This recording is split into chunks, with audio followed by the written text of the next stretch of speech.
هاد اليومين اللي دازوا مدينة القصر الكبير عاشت لحظات صعيبة بزاف بسبب فيضانات واد اللوكوس اللي خرج على السيطرة وغرق أحياء كاملة. السلام عليكم، أنا أحمد ياسين وهذا برنامج إيفوفي تريل توك.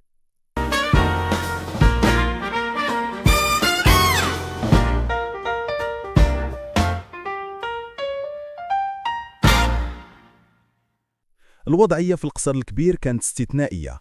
مياه الواد غمرات أحياء بحال البوعناني، سيدي الكامل وعزيب الرفاعي، وصل الارتفاع ديالها لكثر من متر، الشيء اللي تسبب في خسائر مادية كبيرة في ديور وممتلكات الساكنة. والحمد لله لحد الساعة ما تسجلات حتى خسارة في الأرواح. السلطات المحلية والوقاية المدنية والجيش الملكي تدخلوا بسرعة واستعملوا القوارب المطاطية باش يخرجوا الناس المحاصرين. ودابا راه تنصبات خيام كبيرة في طريق طاطفت وتفتحات داخليات بحال ثانوية وادي المخازن وثانوية المحمدية باش يقاويوا العائلات اللي ضاعت ديورهم.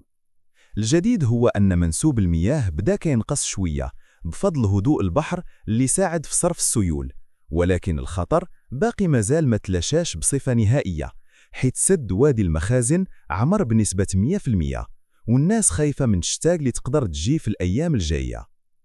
الحكومة كتعقد اجتماعات طارئة باش تلقى حل لهذه الكارثة وتعوض المتضررين اللي لقاو راسهم في ليلة وضحاها بلا سقف.